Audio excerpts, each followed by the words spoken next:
Hello, it's Earth Lovers Oracle here with Stella. Um, Today, actually, I'm in the UK and it's sort of like the first rain in a long time has really started. It does feel like a significant shift into autumn. But actually, it feels quite cozy. I have the lights on, and I just want to give a little reading. Yesterday was the equinox, which was the 22nd of September, and the equinox is a bit of a reset or a pause or a point of balance when the sun moves into the southern hemisphere, and that's why we experience shorter days and longer nights, as you're probably well aware. Today I'm going to be doing an oracle reading with some cards by Rebecca Campbell. They're called Work Your Light, and I think the illustrations are absolutely beautiful, and I love all the pastel colours. They feel very spiritual and healing.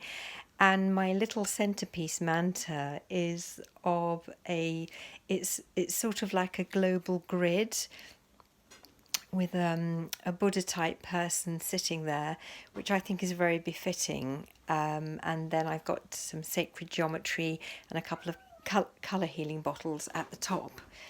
So if we start with the first card, um, I'll just bring it up so you can see. It's take a break, life's work, not a season. Get off the treadmill. Well, probably this year, because of various times that we've had to be confined in our homes, you might feel that you have a break. But this is more about learning to replenish yourself, and often with something like an equinox, because it's a reset, we can feel a little bit below par. And it's sort of saying draw breath and gather yourself for the next round of activities, whatever that's you conceive that to be. But today's reading, it's more of a spiritual interpretation, which sometimes I feel is needed as a soothing balm. So the second card is awakening, and we are supposed to be going through this great awakening, or an upgrading to a better way of living. And so far, there isn't. It seems to have been a year of quite fear induced. A lot of obviously what's happened with the virus, and being sort of kept in our homes. But then a lot of things have been set into place to actually make things eventually better, which involves um, drawing to light what actually is wrong at this point in time on the planet. And it's not really about planetary healing. It's about our whole modes of working. So people that are appointed to do this have been putting all their energy in it, where we are obviously concerned with the everyday thing of not becoming ill, earning a living, and all the day-to-day things that are presented in our lives. So the energy upgrades are actually coming, and they come from the earth, and they come from all around us, because there's a magnetic grid around the earth, and there is a lot of energy. So it's not just if we allow it, it is actually coming in, but often we can feel a bit off center with it, because it feels so full on. But so in a sense, we are being flooded with light. But what that can do, it highlights the dusty corners, the cobwebs, and I'm speaking in metaphors here.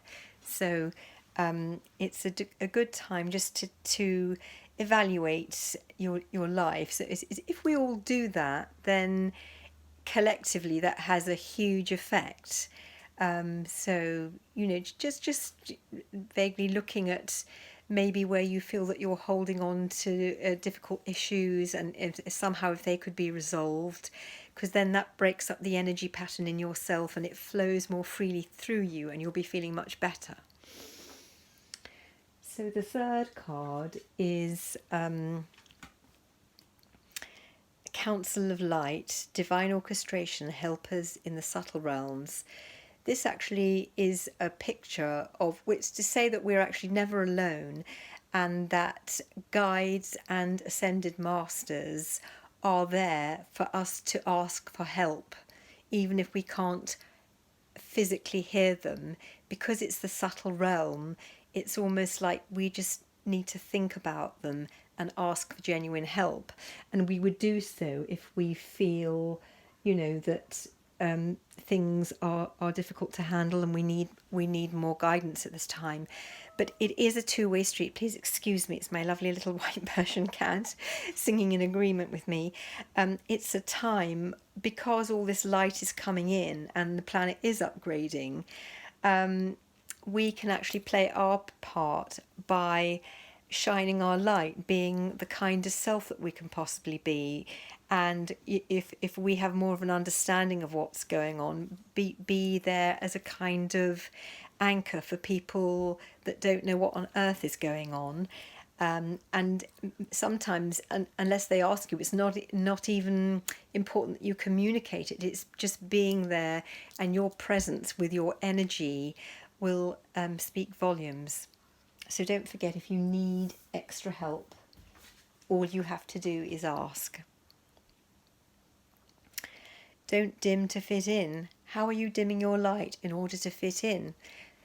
So often we play small in life because it could be because we don't want people to pick on us or be envious, or arouse jealousy because we're shining too brightly. But if you have the urge and you feel energetically that to be the courage to be who you really are, now actually is the time to shine, because we need all the light that we can handle.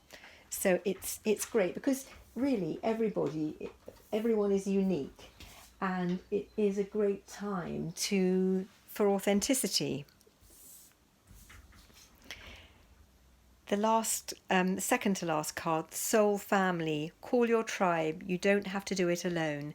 So if you find, just think, if you feel you haven't got people that you relate to, just really think about it. A bit of a meditation, a bit of a prayer, to draw in like-minded people who understand you, understand what your goals are, and understand, so that you feel supported in this journey, so that you don't feel alone, because that's not what we're supposed to do. But people have different values and are at different levels of awareness. So there are two cards in the pack for drawing help, which I think is lovely, from the subtle realms, and just to find your tribal members that you have, who understand you, who get you, and have a lot in common with you. The last card is birthing the new age, which is actually what we will go into in time, when everything dies down and we've sorted out what needs to be sorted out, brought that to the light, the things that have drained human beings for such a long time. So it's working out a fairer way of being, which actually is happening behind the scenes, much more for the collective good than you realise. So just keep the faith. Now, what I'm going to do is I'm going to read out what Rebecca Campbell has written in her book that accompanies this, Work Your Light, because I think it's very meaningful. So, birthing a new age. Often our path is exactly the one we don't feel ready to walk. Walk it anyway. Often what is rising feels far bigger than we could actually deal with, but be a container for it anyway. Often our creations seem to have a wild, uncontrollable conscience of their own. Birth them anyway. So it's a time not to be inhibited. Often what is ours to do is the very thing that most intimidates us. Be courageous and do it anyway. We are birthing a new age. Right now, we're in a transition period between ages. It's astrologically, it's the Piscean age, which is like a 2,000-year-old age. We're coming into the Aquarian age. The Piscean age is very much about giving our power away to other people, maybe with religion, maybe not being kind of being duped in a way. It's a sort of mass consciousness of of having adulation for people and not questioning whether they're worthy of it. But this is the Aquarian age, will be about bringing our own power back to ourselves. So in the process of allowing the old cycle to fall away and the new to rise, like driving in the fog and trusting the road will appear ahead, we need to release old identities and ways that no longer serve us, using our intuition as a compass. You are part of a group of souls who have been incarnating, that's here, as at a significant period of history, preparing for this exact time. That's pretty awesome if you think about it. Dreaming a new world into being. Priestesses, mystics, healers, seers, artists, sensitives, visionaries, guardians of the earth, and storytellers from the past. It is time to give permission and space for what is beckoning within to be born. We are dreaming a new world into being. So I love that. It's, we're at a very important time, and it's actually amazing that we are here to witness this. So I hope this reading has given you another aspect, and you could draw strength from it. And I hope I hope to see you soon. If you like this video, please like it, and if you would like to subscribe for further videos, please do. Thank you so much, and I'll see you soon.